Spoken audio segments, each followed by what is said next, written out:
Glória a Deus por cada um de vocês, glória a Deus pela vida de cada um. Nós nos alegramos imensamente. Isso, aqui ó. Quantos lembram?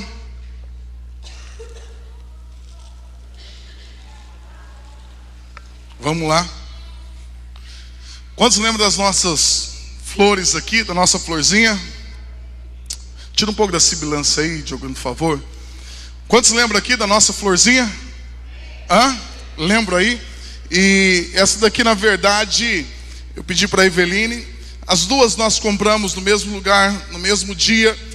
E a partir da 2 domingos atrás, né?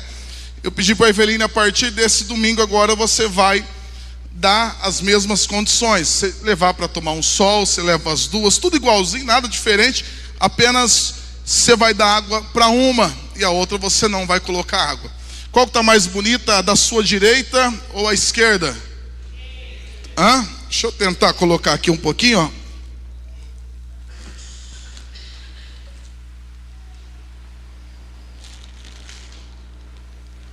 Qual que está mais bonita? A da sua direita, né? E há uma diferença entre essas duas porque essa não está recebendo água. E eu tenho, através disso, o Espírito Santo de Deus me direcionou de forma muito visual. Assim é a nossa vida sem oração. Ela vai morrendo aos poucos ela vai sofrendo e a gente vai perdendo a nossa beleza. E essa daqui é uma que recebe água, recebe tudo aquilo que é importante, porque sem água ela morre. Assim nós, sem oração, nós vamos morrendo cada dia mais. Assim, sem oração, aquilo que Deus tem sobre a nossa vida morre. Sem oração, aquilo que Deus confiou em nossas mãos morre. Sem oração, as coisas elas vão tomando um rumo muito diferente. Isso, meu irmão, eu queria que você visualizasse, porque quando nós falamos de oração dentro dessa série, a oração é uma das coisas mais importantes. Infelizmente, não é tão cultural como deveria ser, mas a igreja foi gerada debaixo de oração. A igreja, ela nasce, o Espírito Santo de Deus vem numa reunião de oração. Então a oração, ela é a chave mais importante, ou uma das mais importantes na vida de alguém. Alguém que não ora, pastor, por que eu devo orar? Preste bem atenção naquilo que eu vou te falar. Por que eu devo orar? Porque a oração, ela vai te alinhar debaixo do plano de Deus. A oração vai fazer com que você caminhe debaixo da direção que Deus tem para a tua vida. Então imagine que Deus está te mostrando para aquela direção. Imagine que a vontade de Deus é para que você vá para aquela direção. E a partir do momento que você vai orando, que você vai buscando a Deus, Deus vai te direcionando e você vai ouvir a voz dele e ele vai te guiando. Agora, quando eu não oro, eu começo a tomar os meus caminhos. Quando eu não oro, eu começo a viver as minhas próprias decisões. Uma outra coisa muito importante é que, se eu não oro, Deus não intervém. Existem situações que elas estão caóticas. Existem situações que elas estão difíceis, simplesmente porque falta oração. Quando nós lemos lá em Êxodo, se eu não me engano, no capítulo 3, Deus vê o povo de Israel sofrendo. Deus vê o sofrimento deles, Deus vê a angústia deles, mas Deus não faz nada. Você pode dizer, calma aí, pastor, como que Deus pode ver o sofrimento de alguém? Como que Deus pode ver a angústia de alguém? Como que Deus pode ver o povo sendo açoitado e Deus não faz nada? Deus não fez nada. Quando que Deus fez alguma coisa? A Bíblia diz que quando eles clamam a Deus, quando eles clamam ao Senhor, a oração é a autorização para que Deus intervenha na sua vida e na sua história. Se nós não oramos, não haverá intervenção de Deus. Se você não busca, não haverá uma intervenção poderosa da parte de Deus. A oração é esse ponto de contato que Deus traz nas nossas vidas. Sem oração, é muito difícil nós chegarmos a algum lugar. Às vezes você encontra muitas pessoas desanimadas. muitas pessoas abatidas, você encontra muitas pessoas cansadas. E às vezes tem gente que diz: eu estou precisando de férias, porque olha, eu estou num ponto assim, que eu estou entrando numa estafa muito grande. Olha, eu preciso ir para uma praia, eu preciso fazer algo, porque eu não aguento essa canseira. Preste bem atenção, isso é importante, é necessário. Mas eu quero dizer que muito do cansaço, da estafa, que muita gente fala, é falta de oração. Porque a oração, ela traz um renovo, não somente para... Muitas pessoas confundem o cansaço da alma com o cansaço físico. É muito normal você ver pessoas com depressão, que elas não têm ânimo para fazer as coisas. É muito comum você ver pessoas com uma ansiedade, que ela não tem energia para fazer as coisas. E por quê? Isso não está no físico necessariamente, mas está na alma dela. Mas quando você ora, quando você tem essa vida de encontro com Jesus, Ele vai te renovando. É por isso que Mateus capítulo 10, a Bíblia vai dizer: olha, vinde a mim todos vós que estáis cansados e sobrecarregados, e eu vos aliviarei. Tomai sobre mim o meu jugo. O que é jugo? Era aquilo que unia um boi ao outro. Tomai sobre si o meu jugo, o meu fardo é leve. E aí Jesus vai dizer, ele diz assim, ó: nesse caminho vocês vão aprender de mim, que sou manso e humilde, e vocês encontrarão descanso para as vossas almas. Meu irmão, a única forma da tua alma ser renovada, a única forma da nossa alma ela ser curada, transformada, é através da vida de oração. A oração vai limpando, a oração vai tirando as mentiras que Satanás colocou. Quantas pessoas que às vezes não acreditam no seu potencial, quantas pessoas que andam desanimado, mas esse desânimo muito se dá pela falta de oração. Às vezes a gente encontra pessoas que vão dizer: pastor, mas eu não tenho tempo. Eu só queria pedir licença, se você pudesse emprestar o teu celular. E o teu celular ele vai mostrar na semana o quanto que você usou de rede social, de WhatsApp. Meu irmão, e a média do brasileiro hoje, normal, comum, é de 5 horas por dia nas redes sociais. Como que nós podemos dizer que nós não temos tempo para orar?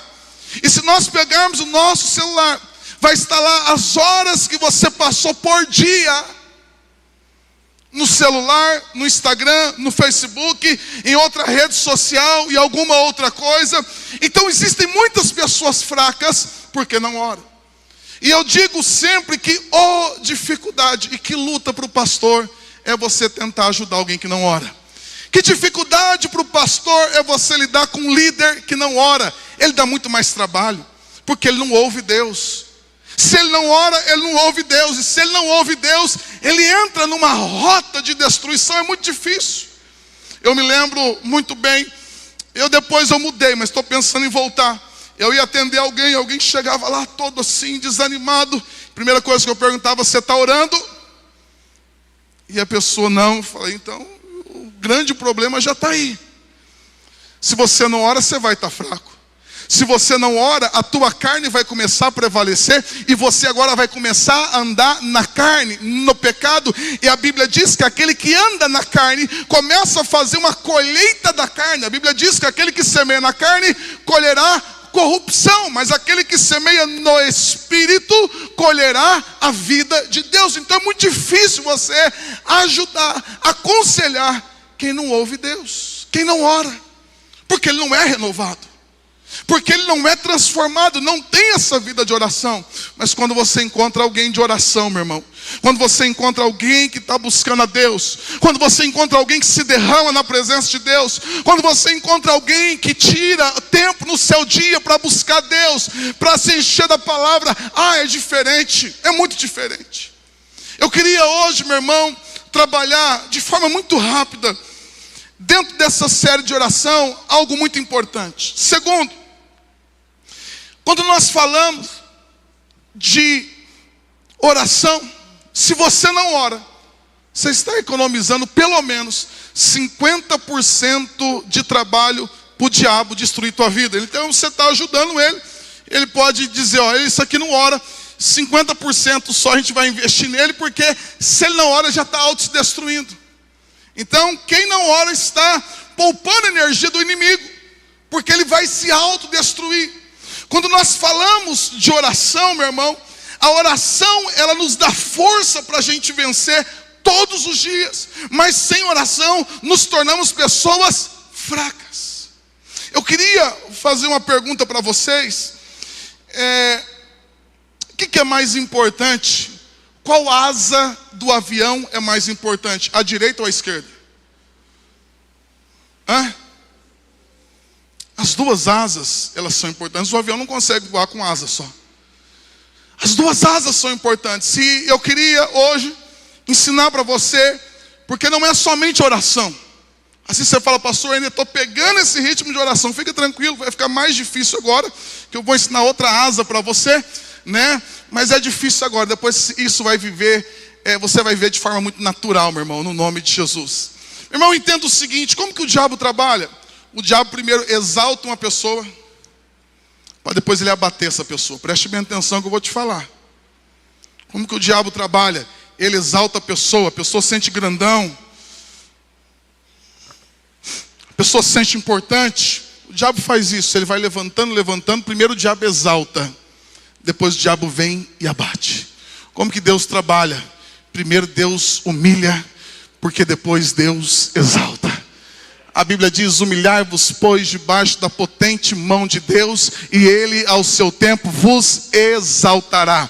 Então, quando você vai orar, oração é um sinal de humilhação. A oração é um sinal de fraqueza. Preste bem atenção, oração é uma declaração de fraqueza. Aquele que ora, ele está declarando: Deus, eu não consigo. Deus, se não for a tua mão. É como essa flor dizendo: olha, se não for a água, eu perco a beleza. Se não for a água, eu vou perder. Então a oração, quem ora, ele está fazendo uma declaração de humilhação, de dependência. Eu preciso, pastor. E quem não ora? Quem não ora está fazendo uma declaração de exaltação. Quem não ora está dizendo: Deus, eu não preciso de você. Deus, o Senhor não é importante para mim. Eu sou suficiente. Eu tenho recurso, eu tenho trabalho. Eu não preciso de oração. Por isso que a oração é importante. Por isso que a Bíblia diz que Deus exalta aquele que se humilha, porque nós devemos entender a nossa dependência dEle. Agora, quando a gente fala dessa asa do avião, qual que é mais importante? Vocês falaram que as duas, e a verdade, porque não é somente a oração que Deus requer de nós. A oração não é algo opcional, não é uma opção. Olha, pastor, eu não gosto assim. A oração é uma questão de você chegar até o fim.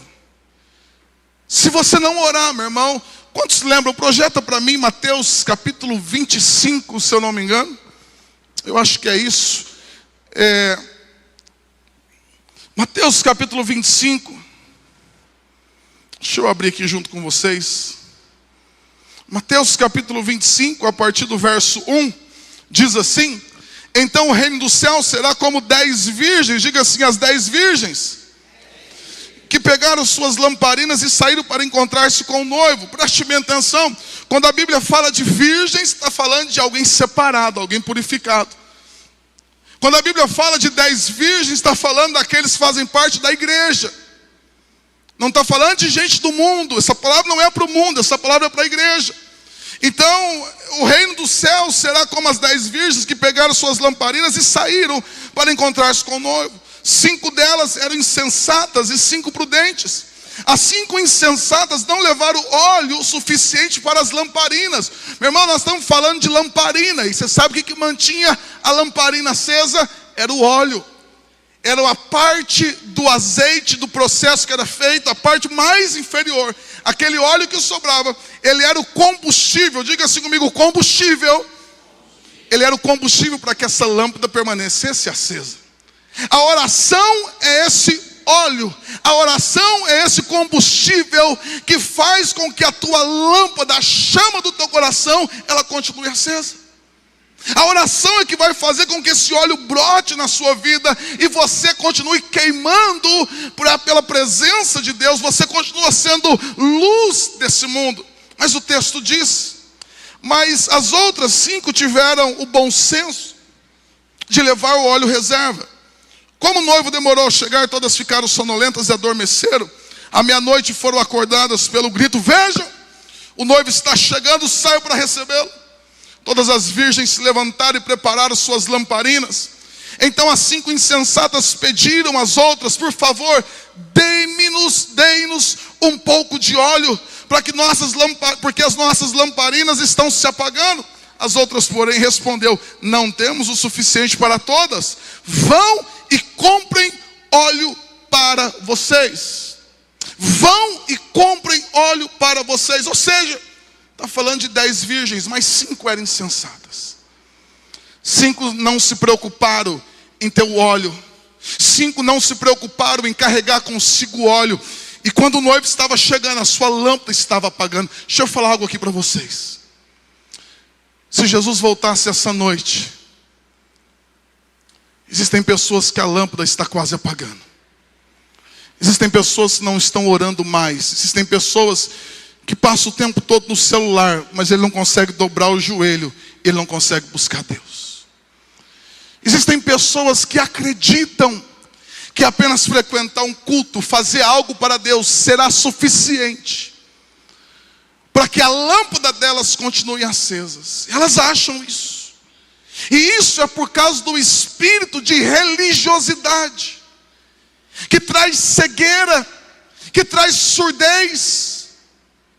Meu irmão, nós estamos falando de 10 virgens, ou seja, a gente estava dentro da igreja, mas 5 ficaram do lado de fora, porque não tinha óleo para que as suas lâmpadas continuassem acesas. Existem pessoas que, se Jesus voltasse hoje: pastor, você está julgando a gente? Não, meu irmão, Deus te trouxe aqui porque Ele te ama. Deus te trouxe aqui porque Ele quer acender a tua lâmpada. Deus te trouxe aqui porque Ele quer que você reconstrua o altar na sua casa.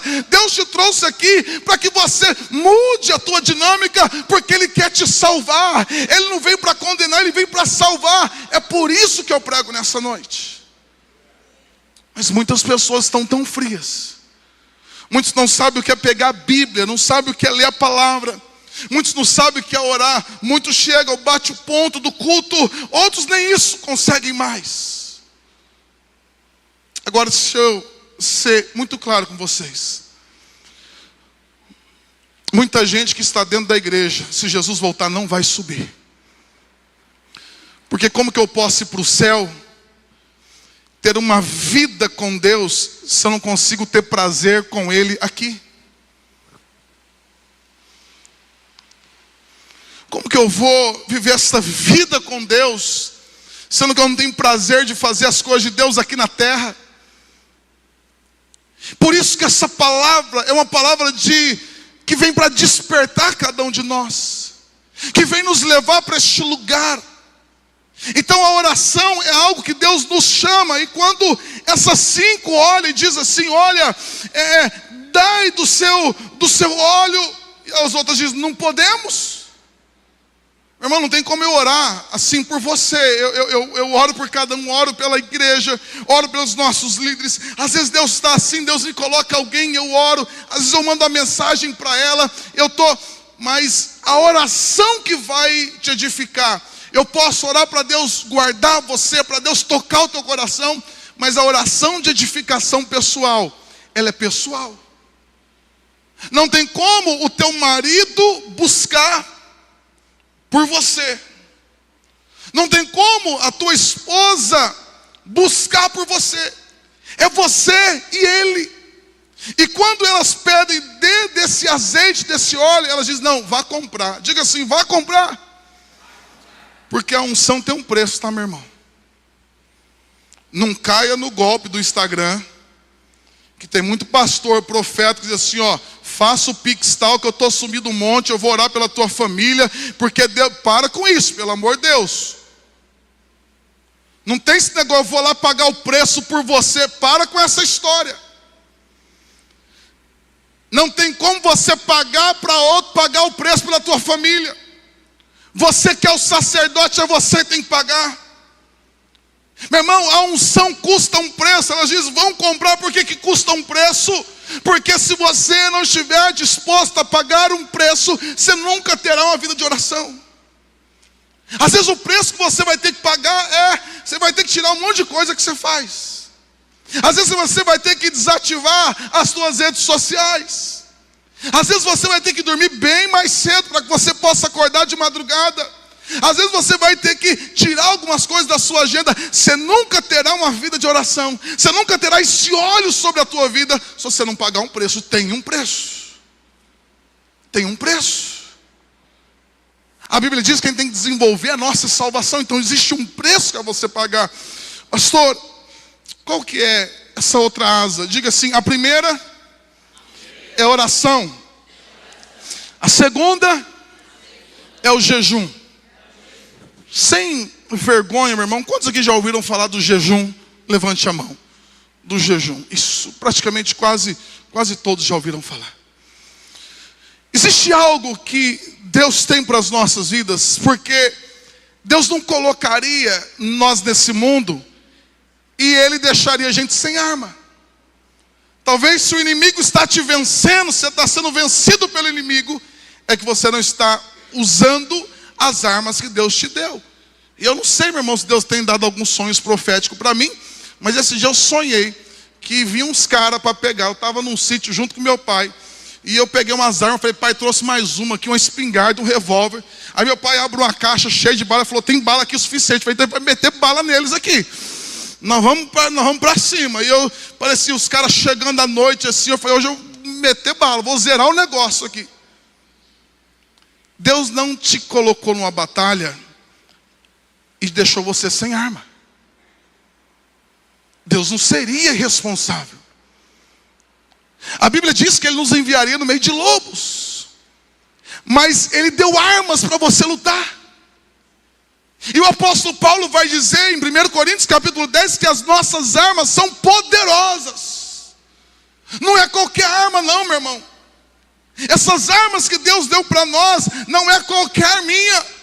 Essas armas que Ele nos deu é armas, meu irmão, que pode fazer com que principados caiam por terra, com que aquilo que tem se levantado sobre a tua casa possa ir embora. São armas poderosas. Mas se alguém invade essa igreja, imagine, se alguém invade essa igreja aqui, vamos imaginar que nós somos uma igreja perseguida, e aí alguém diz, olha, está vindo um pessoal, eles vão entrar aqui e vão matar todo mundo. Eu falo, gente, fica tranquilo, eu não contei para vocês, mas no meu gabinete pastoral eu tenho um arsenal guardado, AK-47, eu tenho arma de derrubar avião. Vamos pegar, meu irmão, as armas podem estar tudo ali. Se a gente não pegar e usar as armas, a gente morre do mesmo jeito. Mas se nós pegarmos as armas, meu irmão, não fazer uma peneira nos inimigos que chegam aí. Então, a questão é que não adianta eu saber, eu tenho que usar. A oração é uma arma poderosa. A princípio, meu irmão, parece que não está acontecendo nada, mas no mundo espiritual está acontecendo um rebuliço muito grande.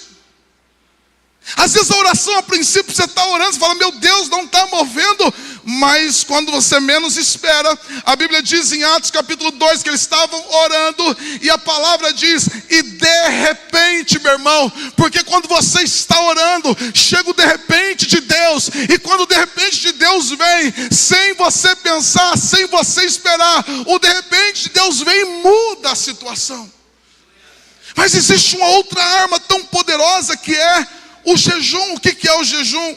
Meu irmão, o jejum essencialmente é você se abster de comida por um período específico, com o objetivo de focar em oração, meditação sobre as Escrituras.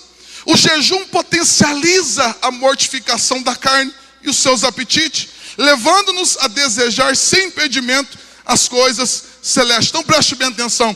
Qual é o maior inimigo, qual é o maior obstáculo que nós enfrentamos para nós vivermos uma comunhão plena com Deus. É a nossa carne. O maior obstáculo que você enfrenta para você orar é a tua carne, é a minha carne. Quando você vai orar, primeiro, que tem gente que toma remédio X, não dorme, toma remédio tal, não dorme. Aí ele pega a Bíblia, 2 minutos, ele já está lá com a Bíblia caída de lado, dormindo. Dá um sono. Em paz me deito, logo pego no sono. Por quê? Porque existe uma luta da nossa carne, porque a nossa carne, ela só vai ser completamente transformada quando Jesus voltar. Gálatas vai falar isso. A carne luta contra o espírito luta contra a carne. Para quê? Para que a carne quer nos impedir de fazer a vontade de Deus, de entrarmos na presença de Deus. Então, o maior inimigo que você enfrenta é a carne. Você vai orar, meu Deus, que sono. Irmão, é tão engraçado que tem gente que chega aqui no culto e fica assim. Aí ele sai do culto, ei pastor, tudo bem? Como você está? Pastor, tudo jóia? E ele já, cadê a esposa? É um negócio doido. Gente, não é possível. Não é possível, a pessoa é elétrica, ela sai lá fora, mas aqui dentro, naquele negócio e tal. Porque a nossa carne quer nos impedir de ouvir a Deus. Porque se você estiver atento e ouvir a palavra, essa palavra vai te transformando. Então a nossa carne não vai ter aquele prazer de ler a palavra, de passar um tempo em oração. E, pastor, então como que eu posso vencer isso? O jejum é uma arma poderosa para a mortificação da nossa carne. E a partir do momento, meu irmão, que você entra no jejum. Pastor, mas eu tenho dificuldade de jejuar. O que é jejum? É você se abster de alimento. Pode ser por 12 horas, pode ser por 24 horas, pode ser por 3 dias, pode ser por 7 dias, pode ser por 21 dias, pode ser por 40 dias. São jejuns que estão na Bíblia. Pastor, mas que coisa doida. Quantos se lembram do pastor Silas que pregou aqui alguns domingos atrás? Que a esposa dele ministrou louvor. Quantos se lembram dele? Ele, em setembro, ele fez um jejum de 40 dias só na água. Não, mas você não precisa chegar lá agora tão rápido. Calma, se você fizer a de 12 horas, você já... Mas ele fez um jejum de 40 dias. Eu lembro, meus irmãos, de que... Eu lembro até hoje. Eu fui fazer um jejum de 7 dias. E nesse meu jejum, porque eu andava de moto, tudo, às vezes eu pegava uma bala doce e chupava, para repor um pouco de açúcar e tal.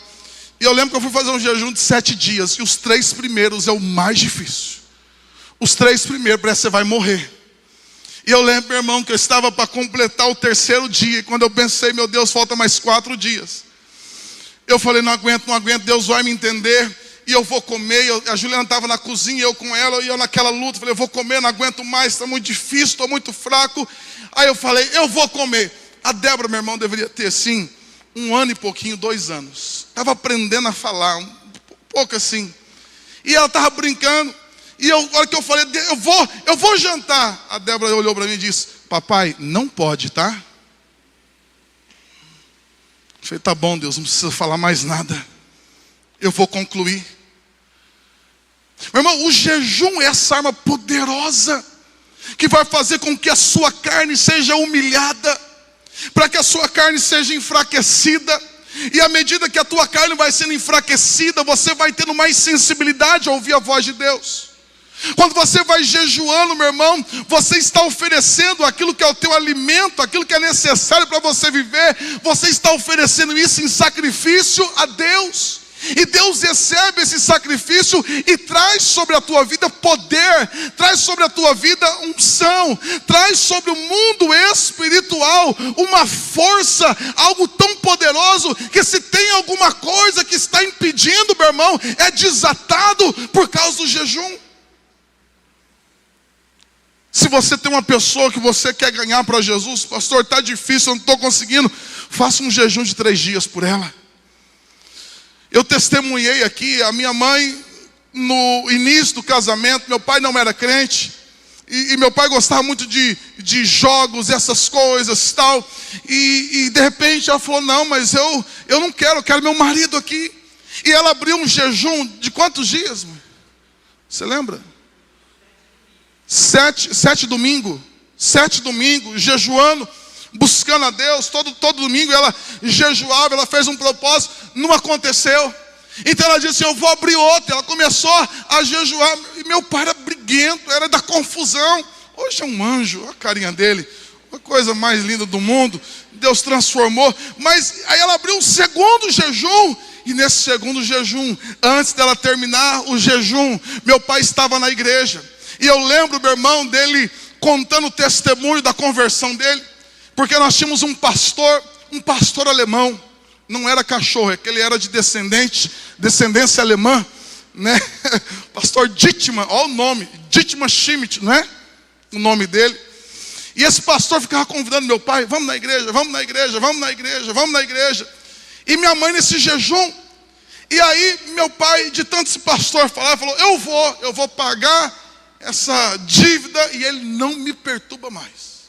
E ele foi na igreja, esse pastor pregou, e na hora do apelo, o coração dele começou a queimar, o coração do meu pai começou a arder, e ele queria levantar a mão, e eu falou, mas não vou levantar. E ele falou, que uma cidade pequena, o que os amigos vão falar? E ele falou, não vou levantar. Ele decidiu. Aí ele só ouviu o pastor dizendo, pode baixar a sua mão, e ele viu que ele estava com a mão levantada, ele abaixou rapidinho. Mas naquele dia ele entregou a vida dele a Jesus. Jesus transformou a vida dele. E é por isso que eu, a minha irmã, a minha outra irmã, nós somos fruto de uma família que serve ao Senhor. Mas através de um jejum trouxe salvação. Você está entendendo que existem armas poderosas? Você está entendendo que Ele te deu armas poderosas para você vencer? Mas uma arma só pode ser poderosa se você usá-la. Então, quando nós falamos desse jejum, eu quero desafiar você. Qual que é o desafio que eu quero fazer? Pastor, aí, meu irmão, nessa história de jejum, entrou um monte de coisa. E que, na verdade, desvirtuou um pouco sobre a jejum. O que é o jejum bíblico? O jejum bíblico é você se abster de alimento. Alguns se abstêm até de água, mas não é aconselhável. Então você toma água normal, você pode tomar um chá normal. Dependendo se for um período mais longo, você pode até tomar um suco, algum líquido. Quando eu falo líquido, pelo amor de Deus, não bata a feijoada e tome a feijoada, que você vai quebrar até o jejum, não vai valer nada. Alguns já estavam até com a ideia aqui. Mas jejuns muito prolongados, eu tive muitos pastores amigos que fizeram jejum de 40 dias, e no final do dia ele tomava uma sopinha rala, bem, com bastante sal necessário ali, porque a pessoa às vezes não pode se ausentar, ela continua trabalhando, e a pessoa fazia isso. Mas o jejum bíblico é você se abster de alimento. Pode ser por 12 horas, pode ser por 24 horas, mas se abster. Hoje, meu irmão, você vê como que a religião, e eu peço perdão porque nós ensinamos isso, a religião ela vai nos dando um jeitinho. Então, por exemplo, vou fazer jejum de chocolate. Na Bíblia não fala isso. Você já ouviu na Bíblia falando de jejum de chocolate? Não tem. Não, eu vou fazer jejum assim de Netflix. Não tem na Bíblia também. A gente foi, meu irmão, talvez por querer facilitar as coisas, a gente foi tentando adaptar, mas o jejum bíblico para as nossas vidas, que vai trazer edificação, é o jejum de você se abster de alimentos. Ou seja, você pode fazer da meia-noite até o meio-dia. Agora, não existe jejum só de passar fome e você nesse período não ler a Bíblia e não orar. Se você só ficou sem comer, e nesse período você não tirou o seu tempo para ler a palavra, para ouvir uma palavra, para adorar a Deus, para orar a Deus, lendo, irmão, você só passou fome. O jejum é você se abster do alimento físico, e a partir daquele momento você vai começar a se alimentar do alimento do céu. Então vamos supor que você faça um jejum lá de 24 horas, das 6 da tarde até as 6 da tarde do outro dia. Ou seja, a hora que você fosse jantar, aquele período que você estivesse jantando, você vai para o teu quarto, você vai fechar a porta, você vai pegar a Bíblia e você vai orar, você vai passar um tempo com Deus. Você está dizendo, eu estou abstendo desse alimento, mas agora eu vou comer desse alimento do céu. No outro dia, quando chegar o almoço, o pessoal está tudo lá na mesa, a família, vai para o teu quarto e você vai, pastor, mas você está falando coisas muito difíceis. Exatamente isso. Porque a Bíblia diz que o caminho que leva à perdição, ele é largo, ele é fácil. Irmão, entenda o seguinte, quando nós falamos desse óleo, dessa unção, quando nós falamos dessas armas, existe um preço. Mas diante daquilo que vai acontecer, o preço que nós pagamos é nada. Eu tenho dito aqui na igreja, eu tenho falado, tem muita gente que diz assim, pastor, eu não oro porque eu não tenho tempo. Eu falo, cara, aí que você tem que orar. Porque às vezes você está muito corrido exatamente porque te falta oração. Às vezes você está muito corrido, a tua vida está muito louca porque te falta oração. E você tem que fazer tudo na força do teu braço. Mas quando você começar a orar, o sobrenatural de Deus vai te acompanhar. E aquilo que você levaria um mês para fazer, Deus pode trazer em um dia para você. Deus pode fazer. Se está corrido, é aí que eu tenho que buscar Deus. Se está difícil, é aí que eu tenho que buscar Deus. E o jejum é algo sobrenatural sobre as nossas vidas. A Bíblia não coloca o jejum como algo opcional, mas o jejum é um mandamento. A Bíblia diz em Mateus 6,16, diz assim, ó, quando vocês jejuarem, não fiquem com aparência triste, como os hipócritas, porque desfigura o rosto, a fim de parecer aos outros que estão jejuando. Em verdade lhes digo que eles já receberam a sua recompensa. Ou seja, a Bíblia diz, não é se você, a Bíblia diz quando você jejuar. Não fica com cara de quem caiu do caminhão da mudança, não. Firmeza.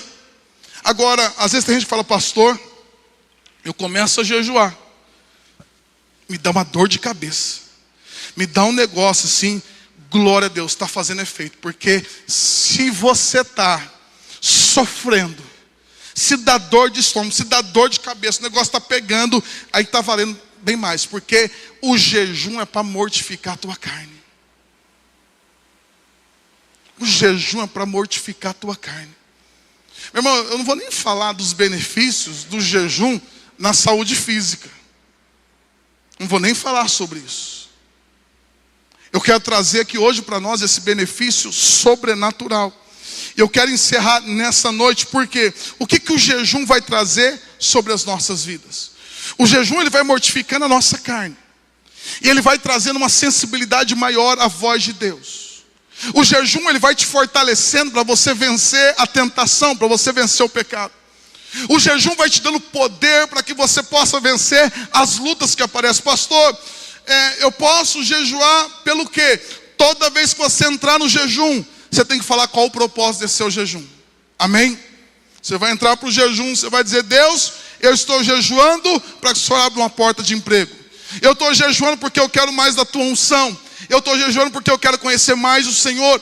Eu vou jejuar porque eu quero que o Senhor abra a porta naquela faculdade para mim. Eu vou jejuar pela conversão de alguém. Eu vou jejuar porque eu preciso de recurso. Eu vou jejuar. Meu irmão, você coloca um propósito diante de Deus. E nesse período você vai ouvir a Deus, você vai buscar a Deus. E quando você for encerrar, você entrega esse jejum a Deus. Dizendo, Deus, eu estou entregando.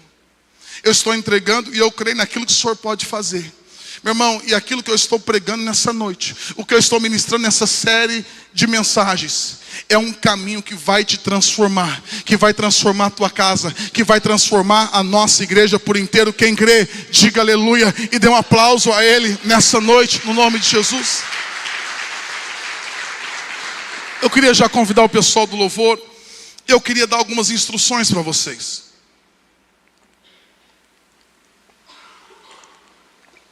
Em nome de Jesus. Pessoal da mídia, me ajuda fazendo um favor.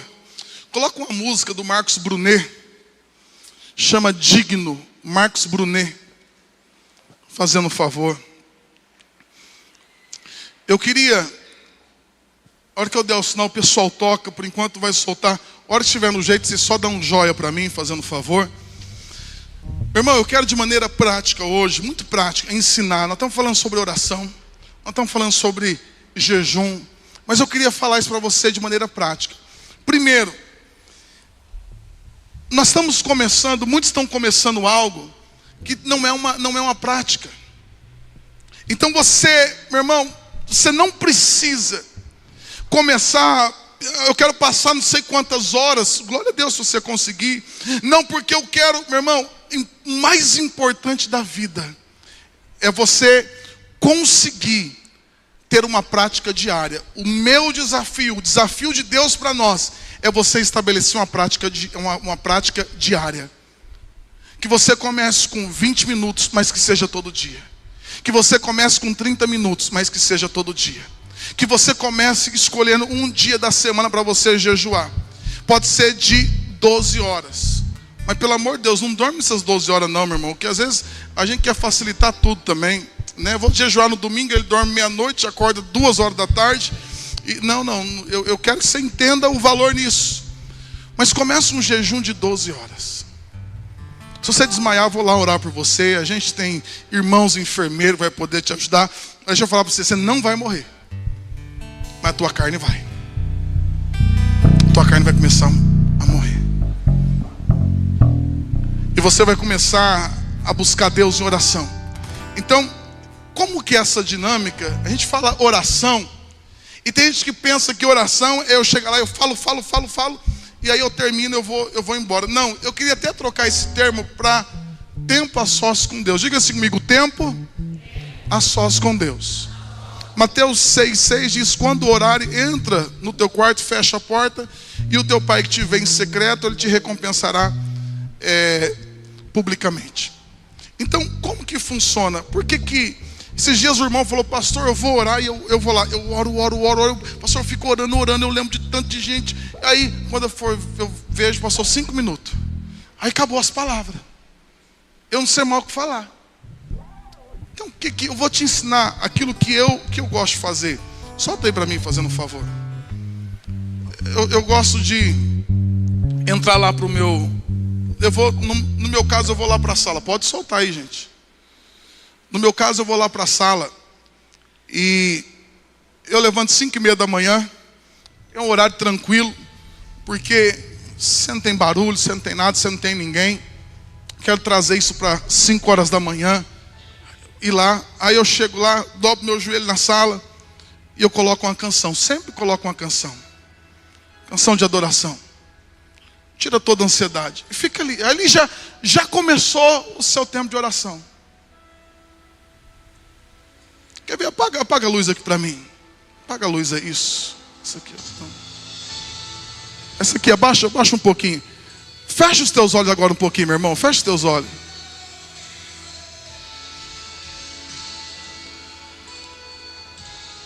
Você percebe como que já vai mudando, a nossa alma vai quietando.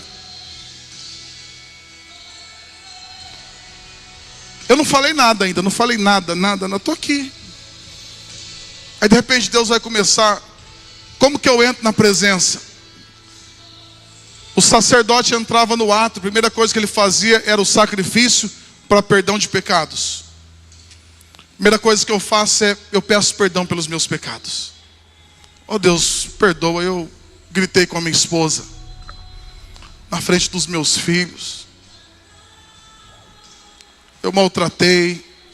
Deus, eu fiz isso. Você vai para o sacrifício, você vai... E aí depois você pede perdão pelos seus pecados, você começa a orar. Aquilo que o Espírito Santo de Deus for conduzir na tua vida. Se você quiser ficar um tempo em silêncio, você fica. E aquilo que o Espírito Santo de Deus for te conduzindo, ore pela tua casa, pela tua família, apresenta. Coloca os teus pedidos, as tuas petições diante dele. Os teus agradecimentos por tudo aquilo que Deus fez. Pode acender a luz, olha aqui para mim. Pode deixar a música bem baixinho.